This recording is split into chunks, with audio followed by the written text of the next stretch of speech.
ബാധിച്ച 6 വയസ്സുകാരന് ക്രൂരമായ മർദ്ദനം. അധ്യാപിക കൂടിയായ രണ്ടാനും അറസ്റ്റിൽ. പെരിന്തൽമണ്ണയിലാണ് സംഭവം.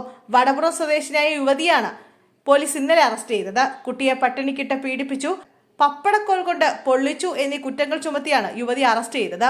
ഇവരെ ഒളിവിൽ പോകാൻ സഹായിച്ചതിന് ഇവരുടെ പിതാവിനെ കഴിഞ്ഞ ദിവസം പോലീസ് അറസ്റ്റ് ചെയ്തിരുന്നു. കുഞ്ഞിന് 1.5 വയസ്സുള്ളപ്പോൾ സ്വന്തം അമ്മ മരിച്ചിരുന്നു. അച്ഛന് വിദേശത്ത് ജോലിയായതിനാൽ പിന്നീട് കുട്ടി രണ്ടാനമ്മയ്ക്കൊപ്പമായിരുന്നു താമസം.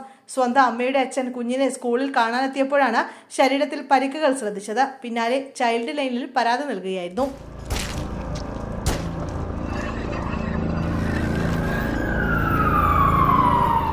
തിരുവനന്തപുരം നെയ്യാർ ഡാമിൽ നിന്ന് കാണാതായ വയോധികയെ പീഡനത്തിനിരയായി കൊല്ലപ്പെട്ട നിലയിൽ കണ്ടെത്തി. ഒരാൾ പിടിയിൽ.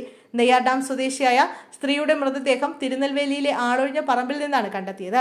സംഭവത്തിൽ തിരുനെൽവേലി സ്വദേശി വിപിൻ രാജിനെ തമിഴ്നാട് പോലീസ് പിടികൂടി. സ്ഥിരമായി പള്ളികൾ സന്ദർശിക്കാറുള്ള വയോധിക എങ്ങനെ തമിഴ്നാട്ടിലെത്തിയെന്ന് പോലീസ് അന്വേഷിക്കുന്നുണ്ട്. തിരുനെൽവേലി വെച്ച് സഹായം നടിച്ച് പ്രതി ബൈക്കിൽ കയറ്റിക്കൊണ്ട് പോയി പീഡിപ്പിക്കുകയായിരുന്നു എന്നാണ് കണ്ടെത്തൽ.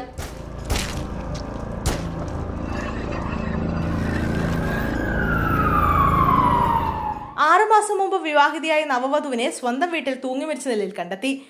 നെല്ലിപ്പറമ്പിൽ ക്ഷേത്രത്തിന് സമീപം കുയിലംപറമ്പിൽ പരേതനായ മനോജിന്റെ മകൾ 22-കാരിയായ നേഹയാണ് മരിച്ചത്.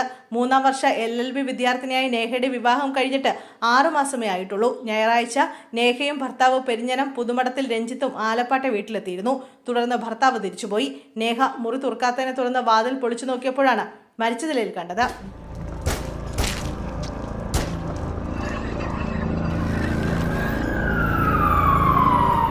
തിരുവനന്തപുരത്ത് മകന്റെ മർദ്ദനമേറ്റ അച്ഛന് ദാരുണാന്ത്യം. നെയ്യാറ്റിങ്കര വെൺപകൽ സ്വദേശി സുനിൽകുമാറാണ് ഇന്നലെ പുലർച്ചെ മരിച്ചത്. മകൻ സിജോയ് സാമുവലിനെ നെയ്യാറ്റിങ്കര പോലീസ് കസ്റ്റഡിയിലെടുത്തു. 11 രാവിലെ 10 മണിക്കാണ് അച്ഛനെ മകൻ ക്രൂരമായി മർദ്ദിച്ചത്. ഗുരുതരമായി പരിക്കേറ്റ സുനിൽകുമാർ നെയ്യാറ്റിങ്കരയിലെ സ്വകാര്യ ആശുപത്രിയിൽ ചികിത്സയിലായിരുന്നു.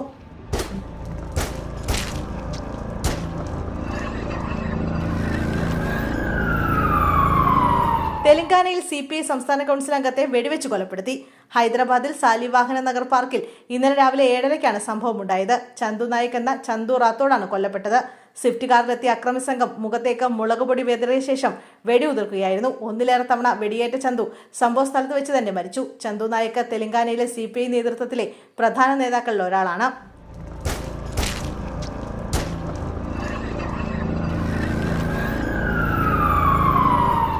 യുവാവിനെ വീട്ടിൽ കഴുത്തറുത്ത് മരിച്ച നിലയിൽ കണ്ടെത്തി. എടയപ്പുറം ചാത്തൻപുറം റോഡിൽ കൊടവത്ത് വീട്ടിൽ ഷബീറിന്റെ മകൻ 24 വയസ്സുള്ള യാസിഫാണ് മരിച്ചത്.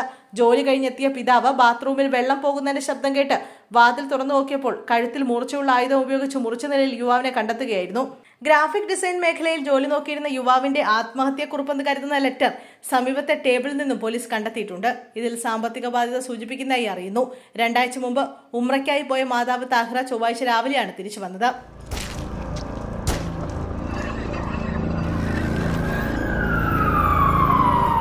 കോൺഗ്രസ് നേതാവിനെ മരിച്ച നിലയിൽ കണ്ടെത്തി. തെലങ്കാനയിലെ കോൺഗ്രസ് SCL നേതാവ് മാരലി അനിലിനെയാണ് ഇന്നലെ രാവിലെ മരിച്ച നിലയിൽ കണ്ടെത്തിയത്.